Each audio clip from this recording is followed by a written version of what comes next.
વિદ્યાર્થી મિત્રો, આપણે ચેપ્ટર 1ના ઉદાહરણની વાત કરીએ. એક પહેલું ઉદાહરણ વિદ્યુતભારનું પ્રેરણ એ મેં તમને સમજાવ્યું હતું. આજે આપણે ઉદાહરણ 2 જોઈએ.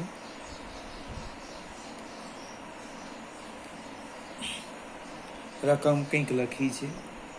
એક પદાર્થમાંથી બીજા પદાર્થ પર દર સેકન્ડે 10⁹ ઇલેક્ટ્રોન જતા હોય તો બીજા પદાર્થ પર કુલ 1 કુલમ વિદ્યુતભાર થવા માટે કેટલો સમય લાગશે? અહીંયા ઇલેક્ટ્રોનની સંખ્યા આપી છે 10⁹. આટલા ઇલેક્ટ્રોન દર સેકન્ડે એક પદાર્થ પરથી બીજા પદાર્થ પર જાય છે.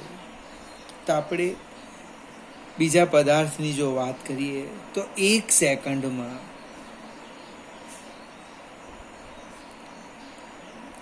બીજા પદાર્થ પર પ્રાપ્ત થતો વિદ્યુતભાર લખીએ. કેટલો થવાનો? તો કે Q ડેશ બરાબર NE. Q ડેશ બરાબર NE. કિંમત મૂકી દઈએ. Q ડેશ બરાબર N 10⁹ ગુણ્યા E. E યાદ રાખવાનું આપણે 1.6 × 10⁻⁻19 કુલમ. આ E તમને પરીક્ષામાં આપવાના નથી અને યાદ રહી જશે પ્રેક્ટિસથી. E બરાબર 1.6 × 10⁻⁹ કુલમ. આધાર સરખા ગુણાકાર ઘાતાંકનો સરવાળો થાય એટલે 1.6 × 10⁻⁻19 વત્તા 9. 19માંથી 9 જાય એટલે કેટલા રહેવાના? 1.6 × 10 કેટલા રહેશે? -10 કુલમ. અને એકમ લખવું હોય તો લખાય. આપણે શબ્દમાં લખ્યું છે 1 સેકન્ડમાં બીજા પદાર્થ પર પ્રાપ્ત થતો વિદ્યુતભાર Q ડેશ બરાબર NE. તો Q ડેશ શોધી કાઢ્યો. આટલો વિદ્યુતભાર કેટલા સમયમાં મળે? 1 સેકન્ડમાં. એટલે આમ લખાય કુલમ પર સેકન્ડ. હવે એક પદાર્થ ઋણ વિદ્યુતભારિત બનશે, જેના પર જાય એ ઋણ વિદ્યુતભારિત બને, અને જે ગુમાવે એ કેવો બનશે? ધન વિદ્યુતભારિત બનશે. અહીં આપણે માત્ર મૂલ્યની વાત કરવાના છે. પ્રશ્ન આ રીતનો છે: 1 કુલમ વિદ્યુતભાર પ્રાપ્ત કરવા માટે કેટલો સમય લાગશે? તો આપણે આનો ઉપયોગ કરીએ. આ જે સ્ટેપ આપણું છે, 1 સેકન્ડમાં આટલો વિદ્યુતભાર પ્રાપ્ત થાય તો Q ડેશ એટલે કે 1.6 × 10⁻⁻10 કુલમ વિદ્યુતભાર પ્રાપ્ત કરવા માટે લાગતો સમય આપણે લખ્યો 1 સેકન્ડ. પાછો પ્રશ્ન ઉદ્ભવ ક્યાંથી લખ્યો? અહીંયા છે, કુલમ પર સેકન્ડ. 1 સેકન્ડમાં આટલો વિદ્યુતભાર મળે. આપણે કેટલો જોઈએ? 1 કુલમ વિદ્યુતભાર માટે કેટલો સમય લાગશે? એટલે કે T બરાબર 1 × 1/6 × 10⁻⁻10. હવે 1/1.6 એટલે 0.625 ગુણ્યા 10⁻, છેદમાં ઋણ છે, ઋણ એટલે અંશમાં જાય તો શું થાય? પ્લસ થઈ જાય 10 સેકન્ડ. કોઈકને વિચાર આવે કે મારે પ્રમાણિત સ્વરૂપ લખવું છે, તો આ જે દશાંશ ચિહ્ન છે ને આ બાજુ એક અંક ખસેડી દેવો એટલે કે 6.25 ગુણ્યા 10⁻. જો દશાંશ ચિહ્ન જમણી બાજુ ખસે તો ઘાત ઘટાડવાની, યાદ રાખો. અને ડાબી બાજુ જઈએ તો વધારવાની. હવે કેટલા અંક ખઈશા? તો કે એક જ અંક ખઈશા, એટલે એક ઘટાડો. 6.25 લખ્યું. આપણે જમણી બાજુ એક અંક ખસતા છે, એટલે એક ઘાત ઘટાડવાની, એટલે 10માંથી 1 બાદ કરો એટલે શું આવશે? 9 સેકન્ડ. વિદ્યાર્થી મિત્રો, આ તો એક જસ્ટ માત્ર ઓબ્જેક્ટિવ છે, પણ પ્રેક્ટિસ કરો તો શું થાય, અને બદલીને પણ આપે તો તકલીફ નહીં પડે. આપણે સેજ આગળ જઈએ. હવે કોઈક મિત્રને ઇન્ટરેસ્ટ હોય તો સેકન્ડનું મિનિટમાં ફેરવે, મિનિટનું કલાકમાં ફેરવે, કલાકનું દિવસમાં ફેરવે. એ આપણો પ્રશ્ન છે. 60 સેકન્ડે 1 મિનિટ તો આટલા કેટલા? 3600 સેકન્ડે 1 કલાક તો આટલા કેટલા? અને આટલા સેકન્ડે 1 વર્ષ તો આટલા કેટલા? એ સ્ટેપ મૂકવાનું. ઉદાહરણ બીજું જોઈએ આપણે.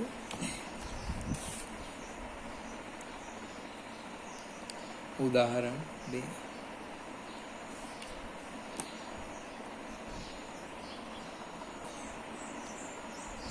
વિદ્યાર્થી મિત્રો, આપણે ઉદાહરણ બીજું જોતા છે. પ્રશ્ન કંઈક આવો છે: એક પ્યાલા પાણીમાં કેટલા ધન અને ઋણ વિદ્યુતભાર હશે? હવે આપણે જસ્ટ મેં આકૃતિ આગળથી દોરી કાઢી છે. આ એક પ્યાલો છે અને ગ્લાસ છે, એક પાત્ર છે પાણી ભરવાનું. એમાં પાણી ભરેલું છે. પાણી એટલે H2O.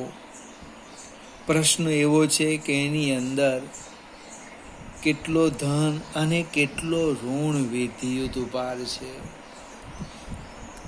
કોઈકને વિચાર આવશે, ભાઈ ધન અને ઋણ ક્યાંથી આવવાનો?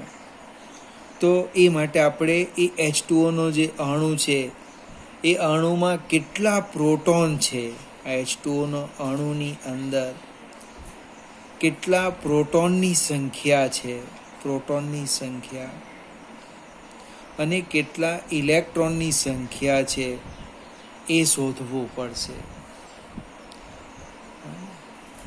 હવે H2O બને તો H2Oમાં હાઇડ્રોજનમાં 2 પ્રોટોન અને 2 ઇલેક્ટ્રોન આવવાના, કારણ કે H 2 વાર છે. એનો પરમાણુ ક્રમાંક 1 છે.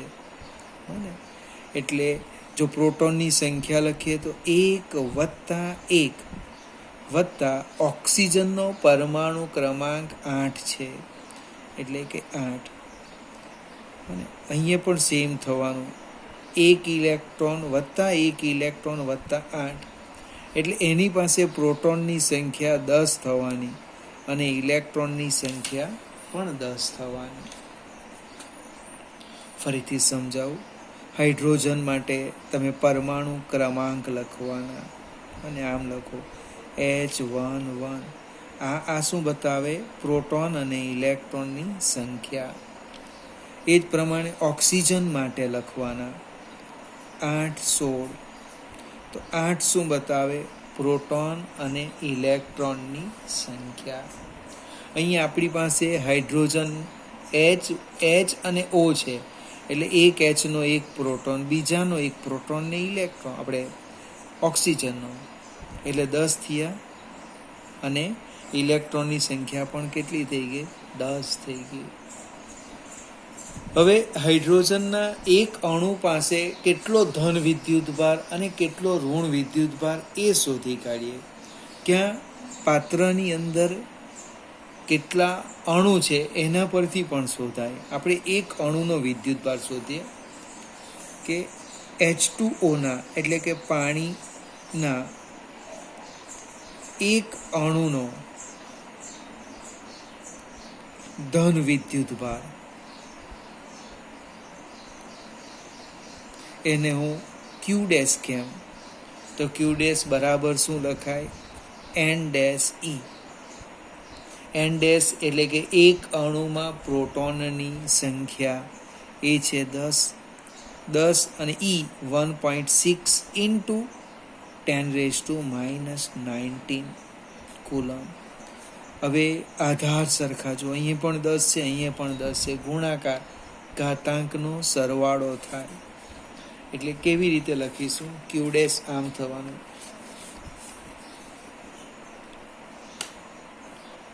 ક્યુ ડેશ બરાબર 1.6 રવા દેવું, 10⁻⁻19 પ્લસ 1 એટલે 1.6 ઇન્ટુ 10⁻⁻18 કુલમ.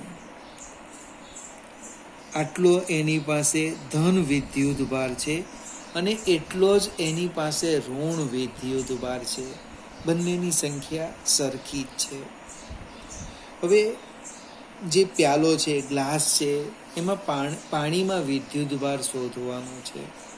તો આપણે જસ્ટ ધારી લઈએ. શું ધારવાના? ધારો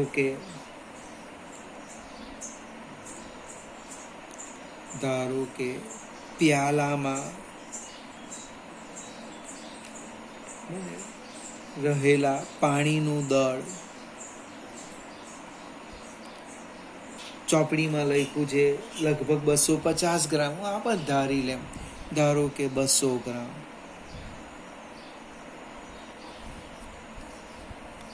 પાણીનું દળ લઈ લીધું 200 ગ્રામ. પ્રશ્ન એ ઉદ્ભવે કે 200 ગ્રામ પાણીમાં અણુની સંખ્યા કેટલી? તો પાણીનો અણુભાર લખીએ. પાણીનો અણુભાર 18 ગ્રામ પર મોલ. અણુભાર કેટલો આવવાનો? 18 ગ્રામ પર મોલ. હાઇડ્રોજનનો 1 વત્તા ઓક્સિજન 16, 1 વત્તા 16. યાદ આવે ને? હાઇડ્રોજનનો અણુભાર એક પરમાણુનો 1 ગ્રામ પર મોલ, 1 ગ્રામ પર મોલ ને 16 ગ્રામ પર મોલ. સરવાળો કીધો એટલે 18 ગ્રામ પર મોલ. હવે આને કેવી રીતે લખવાના તે જોઈએ આપણે. અણુભારનો ઉપયોગ કરું છું. 18 ગ્રામ પાણીમાં અણુની સંખ્યા કેટલી? તો કે એને એવોગેડ્રો અંક. તો મારી પાસે પાત્રમાં કેટલું પાણી છે? આપણે તો ધાર્યું છે 200 ગ્રામ, ચોપડીમાં લખ્યું છે 250 ગ્રામ. તમારે ધારવાનું 300 ગ્રામ. કોઈ પણ સંખ્યા લેવાની પ્રેક્ટિસ માટે. તો લખો અહીંયા 200 ગ્રામ પાણીમાં અણુની સંખ્યા કેટલી? હવે ધારો કે તમે અહીંયા કિલોગ્રામ લખો, તો આ જે અણુભાર છે એ ગ્રામની જગ્યાએ કિલોગ્રામ કરવાનું, યાદ રાખવાનું. એકમ સરખા જોઈએ, ગ્રામ ગ્રામ, કિલોગ્રામ કિલોગ્રામ. 1 કિલોગ્રામ લખો અને બીજું ગ્રામ એ ચાલશે નહીં. એટલે અણુની સંખ્યા થવાની n બરાબર 200 Na ડિવાઈડ બાય 18. પાછો પ્રશ્ન આવ્યો, Na વળી કોણ? તો કે એવોગેડ્રો અંક 11મા ધોરણમાં આપણે શીખેલા છે. 200 ગુણ્યા 6.023 ઇન્ટુ 10⁻23 ડિવાઈડ બાય 18. અને એને એવોગેડ્રો અંક 1 મોલમાં પરમાણુની સંખ્યા 6.023 ગુણ્યા 10⁻23. સાદું રૂપ આપો. 200 ગુણ્યા 6.023 ભાગ્યા 18 એટલે લગભગ આવે છે 66.92. એટલે આપણે 9 લખી દઈએ. 66.9 ગુણ્યા 10⁻23. આ શું આવ્યું? પરમાણુની સંખ્યા. હવે આપણે શોધેલું છે કે એક પરમાણુ પાસે કેટલો વિદ્યુતભાર? આટલો જ ધન વિદ્યુતભાર અને આટલો ઋણ વિદ્યુતભાર, બરાબર ને? એનો આપણે ઉપયોગ કરીએ કે H2O ના એક પરમાણુ પાસે, કોમન શબ્દ લખીએ, વિદ્યુત ભાર જેટલો ધન આવવાનો એટલો જ ઋણ આવવાનો, પાસે ધન અથવા ઋણ વિદ્યુત ભાર કેટલો થવાનો, Q ડેશ આપણે શોધ્યું છે ને. એક પરમાણુ પાસે, H2O ના એક પરમાણુ પાસે ધન અથવા ઋણ વિદ્યુત ભાર Q ડેશ, તો આપણી પાસે કેટલા છે, N પરમાણુ પાસે કેટલો, એટલે કે Q બરાબર N Q ડેશ છેદમાં 1. આપણે N ની સંખ્યા લખી દઈએ.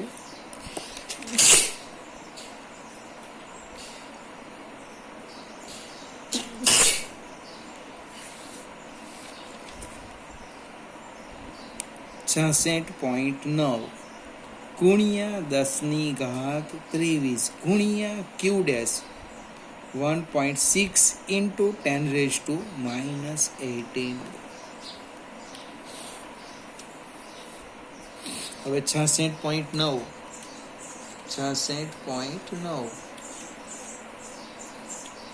ગુણ્યા 1.6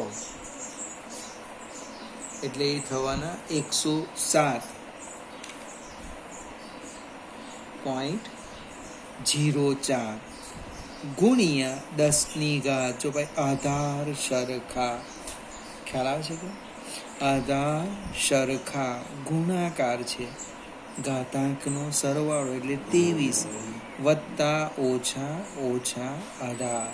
કોઈકને વિચાર આવે બાદબાકી નહીં, સરવાળો જ કીધો છે, વત્તા લખ્યું અને ઓછા છે એટલે આપણે લખીએ ને વત્તા ઓછા, આનો આપણે ઉપયોગ કીધો.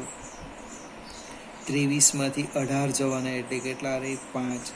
107 ગુણ્યા 10⁵. કોઈકની ઈચ્છા થાય તો પ્રમાણિત સ્વરૂપ લખે. આપણે જો દશાંશ ચિહ્નો મને અહીંયા છે એટલે એને હવે હું ડાબી બાજુ ખસેડું છું. જો બરાબર ધ્યાન આપજો, 1 2 એટલે હું આમ લખીશ 1.07. કઈ બાજુ ખસેડું, ડાબી બાજુ.